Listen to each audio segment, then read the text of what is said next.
Good morning, everyone. Those of you who are joining, I'll leave it a minute for people to see it started and to join in. Just to repeat the same message that I always try to with these, it's that these sessions are free, general mindfulness, relaxation, resilience videos. They're not to replace medical advice. If you do need support, to still talk to obviously your GP or a medical professional who knows you. But for those of you who don't know me, I'm Tom. I'm a mindfulness teacher and wellbeing practitioner based in Winchester in Hampshire, and increasingly week by week online as well. Been speaking to people across the UK in various training sessions this week, which is really lovely to see people from all over the country joining in and supporting each other, which is great. Just check in with people. How are you doing at the moment? How's your week been? Any plans for the bank holiday? It is VE Day, so we've got the 2-minute silence at 11 o'clock. I will finish before then, so people who want to join in with that, we all can do. But thank you to everyone who is joining. It's lovely to have you here. And if you are new, thank you for joining for the first time. If you are one of the regulars, it's really lovely to have familiar faces popping up on the screen as we go through week by week, so thank you. And as always, the more comments from people, interaction, the better it is. I say this every week, but my ideal is to work with people face to face and to work with groups so you can get that live interaction from people. You can see their faces, body language, you get them to talk to you and see what things are working for them and which ones they want to focus on. And I think that's so important. So the equivalent of that is any comments and things that people can share on here. But we're going to do two different things as part of today's video. We're going to have a look at mindfulness with media. I mean media in terms of anything that we watch as either informative or entertainment. And we're also going to have a look at doing a safe place exercise, meditation. Morning, Kim, thank you for joining us.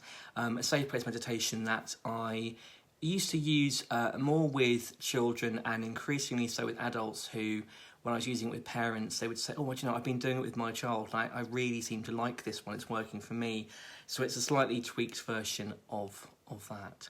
So just to start with, just to chat really about that mindfulness in media part of it. Morning, Debbie. Thank you. If I lean forwards, because my eyes are not so great this morning and I can't always see the screen and who's popping up. But I've been talking to a lot of people about the impact of the way that we consume media and we consume information. And in general, people tend to be much more aware of their consumption of food and drink and whether or not that's healthy or not, and they can make more informed choices about that. And then we're much less used to doing that about what we consume in terms of information.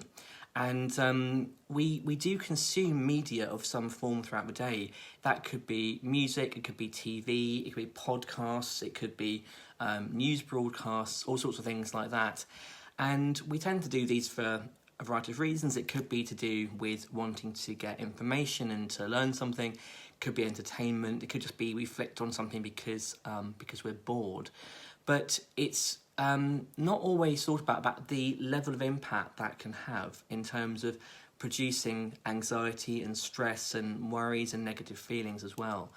And it's just to think about how we can be more mindful about the impact of what we're choosing to listen to or to watch, and also to think about the reasons that we are tuning into things or putting certain things on.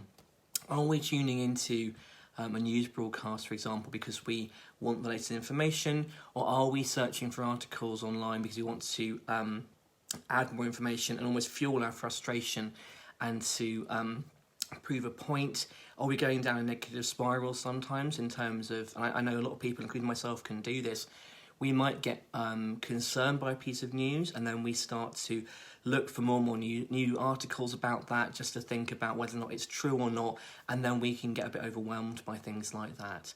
And it could be also with things like if you're watching Netflix and you're watching a TV series or you're watching a film, Is there a lot of violence in that? Does it get your nervous system going? And it's not to say it's a good or a bad thing. It's not a bad thing to watch something which gets adrenaline pumping or you get really engaged by. It's not about labelling things as good or bad. It's just about increasing awareness in terms of what is the impact of this having on me? What's the impact of watching this TV series or this film or this news broadcast or this audiobook or podcast? What's the impact of this thing I'm consuming on my mental and emotional health? Morning, Barbara. Thank you for joining us again. Lovely to see you. Thank you for sharing that, Kim. Absolutely. It's very, very typical at the moment that people are drawn to watching the news a lot more. I've seen people use the phrase about binge watching the news. Something that you can binge eat and you can have a lot of junk food going into your systems.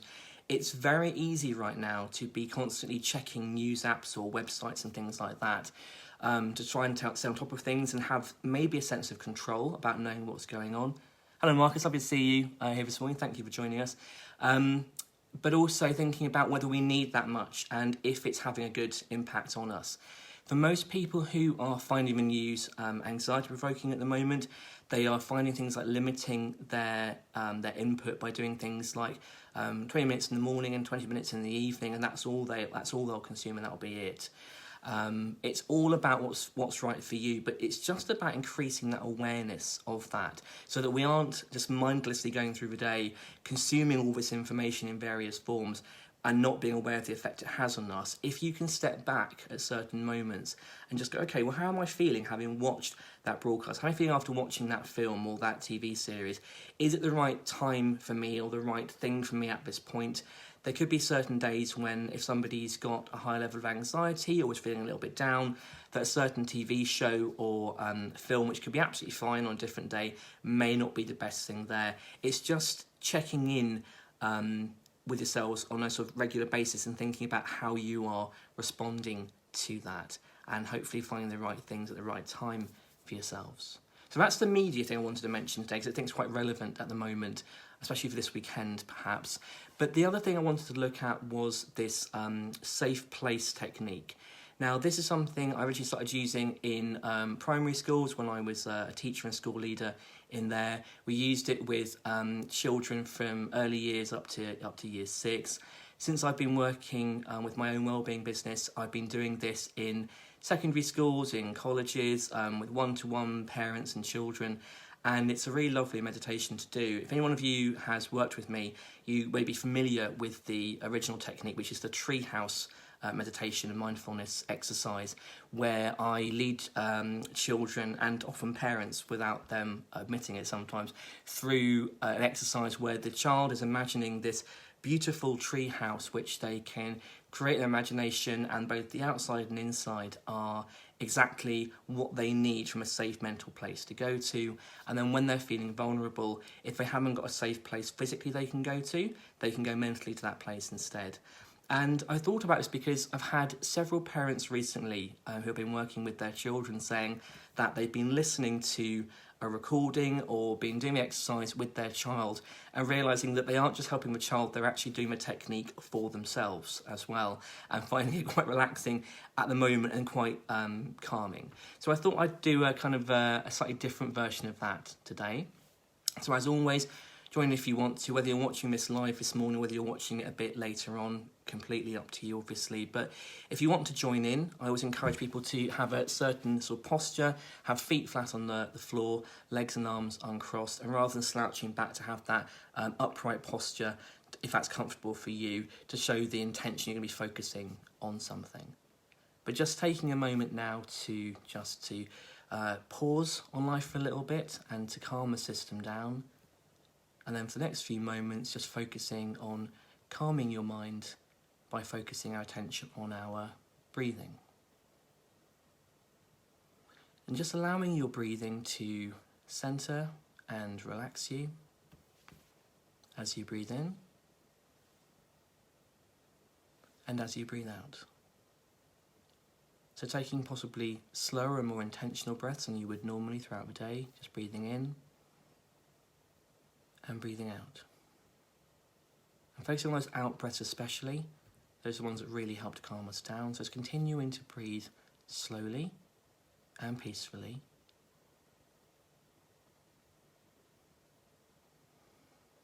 And as you do so, just perhaps gently scan through the body to notice any areas of tension that's going on at the moment, and allow those parts of tension to leave your body with each out breath. So if, for example, your shoulders, your upper back are tense, on the next out breath, just allow that to leave, to drop the shoulders down as we allow ourselves to relax and release the tension, to feel muscles relaxing and just becoming more comfortable with each breath. And perhaps as you breathe in, holding it for a while and then releasing. Breathing in and holding it and then releasing. Just continuing to breathe slowly and gently and in a comfortable way for you. You might notice that the rate of your breathing decreases as you start to relax. That's quite common. If it doesn't, that's also fine. I'd like you to use your imagination now. It doesn't matter if you believe that you are good or not at imagining things, just in whatever way you're able to.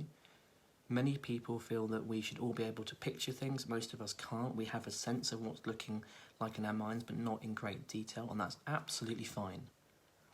But just beginning to create a picture in your mind of a place where you can completely relax.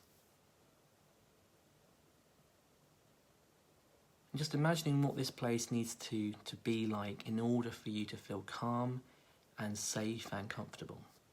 It could be a real place or completely made up as a fantasy, whatever is best for you. But starting with the physical layout of this place, just thinking about where this peaceful and calming place is. Is it somewhere outdoors, and if so, where? Is it somewhere indoors? Could be a very small place or a large one, whatever feels right for you.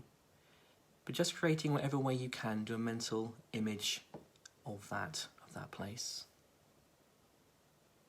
And now adding in some more details to it. Possibly even who is in this place. Are you by yourselves? A lot of people, I know that's the way they do things. For some people, they might want to have someone they know there as well. So is it by yourself, or are other people there as well with you? Are there animals with you? It could be pets, animals, birds, anything that makes you feel comfortable.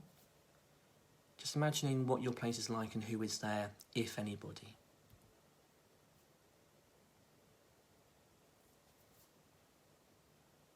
And then bringing in even more details about your surroundings. Focusing now on any relaxing sounds that are around you in your peaceful place.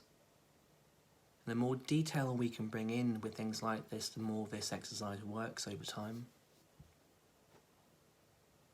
And even adding in any tastes or smells that your place has to offer as well. What are your senses picking up on? For some people, there are certain smells or tastes that make them feel comfortable or safe, or remind them of a happy occasion. So possibly bringing those into your safe place as well. And then bringing in the sense of touch there as well. What sort of temperature is it like there? If you're outside, or perhaps inside with the window open, is there any breeze that might be present? What are you sitting or standing on in this safe place? What colours are there? Imagining the details of any sights, sounds or sensations that you can do in this calming place. And adding to the sights. So if you've got carpet or grass, or if it is a tree house and it's wood, what colour, what texture, what's the feeling of things there? What's the sound as you walk on it or move across it? Is it hard or soft? Thinking about shapes, objects, plants, if there's water involved there as well. All of the beautiful things that you enjoy and that you know in real life or your imagination make you feel safe and comfortable and in control. And then adding to this by really picturing yourself in that place and what you would be doing there. Are you sitting? Are you just relaxing? Are you lying down? Are you walking around or doing something in particular? Just imagining that as well. And as you imagine that, also imagining that feeling of calm, of peace, perhaps bringing to mind a time when you really do feel calm and peaceful inside, and bringing those feelings into this image.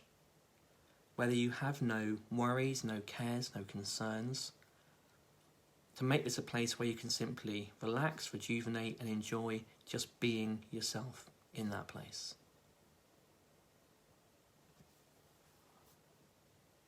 And enjoy your peaceful place for a few more moments. And take the time to memorise the sights, the sounds, sensations, the feelings, the emotions that you can have there. And knowing that you can return to that place in your mind whenever you need a break or to feel safe and secure. Whenever you want to take a mental pause from life to relax, to regroup, before returning to whatever it is you were needing to do.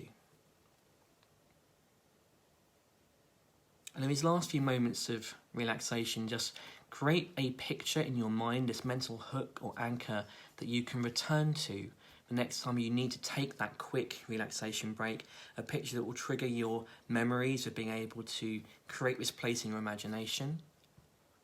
So the moment you're imagining out, you can picture again the next time you need to relax. And when you're ready to return to your day, just file away that imaginary place in your mind, so it's waiting there for you the next time that you need it. And starting to turn your attention back to where you are right now, to the present moment. Noticing your surroundings as your body and mind return to their usual level of alertness and wakefulness. But trying to keep with you as you come back from this, that feeling of calm, from that peaceful place. And that transition I've said before is really important. As we come out of a mindfulness exercise or anything along those lines, rather than going from that just bam into everyday life, it's that slow transition back which helps us to make the most of it. So I imagine that a lot of you will have had very different imagination places that you've been building there. If you want to share any of those, please go ahead in the comments, either while we're doing this now or later on while people share them. I found the ones that children do absolutely endlessly fascinating. I think my favourite one ever remains a tree house which was filled with rabbits, because this particular boy absolutely loved rabbits and they were his calming thing. And to look at the impact of somebody who was struggling with anger management quite significantly, to be able to create a really strong mental place where he felt safe when there were situations in the school when he couldn't go somewhere to calm down, he was able to go mentally to this rabbit treehouse and have a really big calming impact from that. But hopefully it's something that you can find useful, that you can return to. As with anything, any skill, and I've been saying this too, I've been doing mindfulness courses for universities and councils and things recently. Doing it once is almost pointless. It needs practice. It will be like going for a run one time and thinking that you're now, a major athlete, or that you've now got all the fitness you need for the rest of your life. It's not a one-off thing. Like exercise or with eating habits or sleeping, it's the repetition that makes the difference. So practicing a technique like that is really important. The more someone practices, the more they build up a mental picture that they can go back into whenever they need to, the more the mind will associate what that is like. It will associate feelings of relaxation with this image that you can create. That might change over time as well, but part of our brain responds much better to images and to stories than it does to facts and logic and other words in that way. So practicing is massively important at the moment, and the more you can do that, the better you will find that technique actually works. But I hope that has been useful for people. I'm going to wrap up now because I want to make sure people have time to, if they're doing anything at all for VE Day and doing like the silence at all, they have time to do that. But I hope you all have a lovely weekend in whatever form that looks like for you, and that you and your loved ones are safe. But thank you for those of you who are joining either for the first time today or some regulars. It's really lovely to see you here. But take care, and I will see you again next Friday. Bye for now.